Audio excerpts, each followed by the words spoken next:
La majorité des élèves du second et du primaire ont très peur de cette expression. Donc, quand on vous demande de simplifier cette expression, c'est vraiment simple. Il n'y a rien à avoir peur là-dedans.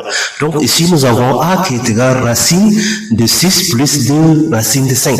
Donc, pour simplifier cette expression, la première des choses à faire, c'est d'éliminer la grande racine. Donc, pour le faire, il suffit seulement de transformer les quantités qui se trouvent sous la grande racine à une quantité qui est au carré. Comme ça, vous pouvez simplifier la grande racine avec le carré et ça va vous rester une expression vraiment simple. Donc pour le faire, c'est vraiment simple. On prend 6 plus racine de 5. On transforme cette quantité. Donc 6 plus 2 racine de 5 est égal aussi 5 plus 1.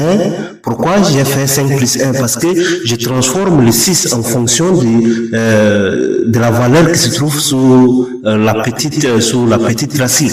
Donc comme ça, le 6, je le transforme en 5 plus 1. Si vous avez une autre valeur, par exemple 3, ici vous pouvez transformer 3 plus 3, ou bien 3 plus 3, autant pour moi. Donc c'est vraiment simple. Et plus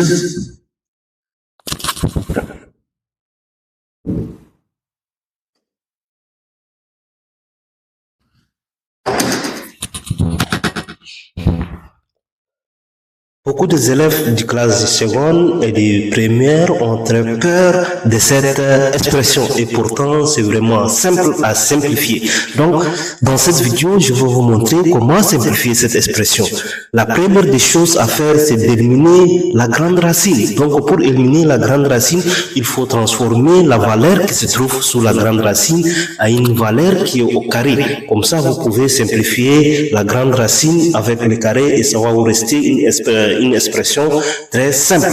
Donc, pour le faire, il faut commencer à transformer cette expression. Donc, on va faire 6 plus 2 racine de 5. On va transformer le 6 en fonction de 5.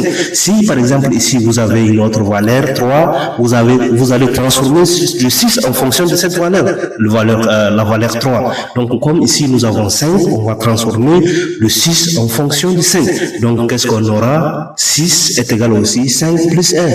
Et on ajoute cette quantité, qui est 2 racine de 5. Et on sait que le 5 est égal aussi racine de 5, le tout au carré. C'est vraiment simple. Et plus 2 racines de 5 est égal aussi 2 fois 1 fois racine de 5. On n'a rien changé. Donc, 2 fois 1 fois racine de 5, c'est toujours 2 racines de 5. Et ici, nous avons 1. On sait aussi que 1 est égal aussi 1 au carré. C'est simple. Donc, on n'a rien changé. Donc, à partir de là, qu'est-ce que je vais dire? Or, A plus B, le tout au carré est égal A au carré plus D fois A fois B plus B au carré. Si vous voyez ici, si vous identifiez cette égalité avec celle-ci, nous aurons le A est égal à racine de 5, nous avons ici le D, ici il y a le D, nous avons le A, on a dit racine de 5, donc le B devient 1. Et ici aussi nous avons B, donc le B c'est 1. Donc B au carré c'est 1 au carré. Donc on va dire par identification,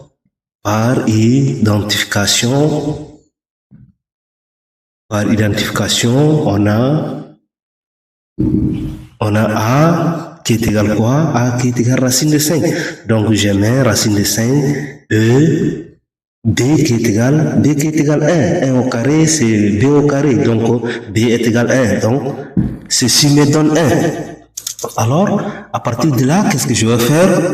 6 plus D racine de 5 qui est égal quoi? Qui est égal, on a dit, racine de 5, le tout au carré, plus 2 fois 1 fois racine de 5, plus 1 au carré. Ceci, cette quantité est égale aussi racine de 5, plus 1, le tout au carré. C'est-à-dire, si vous développez cette quantité, vous allez avoir cette quantité. C'est vraiment simple, non? On a déjà eu quelque chose qui est au carré. Donc, si on le remplace, là où il y a 6 plus 2 racine de 5, on va simplifier la grande racine avec le carré. Donc, A est égal quoi? A est égal racine, là où il y a 6 plus 10 racine de 5, on va remplacer par cette quantité. Donc on aura racine de 5 plus 1, le tout au carré. Donc ici, si on simplifie les carrés avec la racine, ça va nous rester 5 plus 1. Pourquoi? Normalement, si cette quantité à l'intérieur ici est négative, vous allez simplifier la racine et ça va vous rester quelque chose avec de la valeur absolue.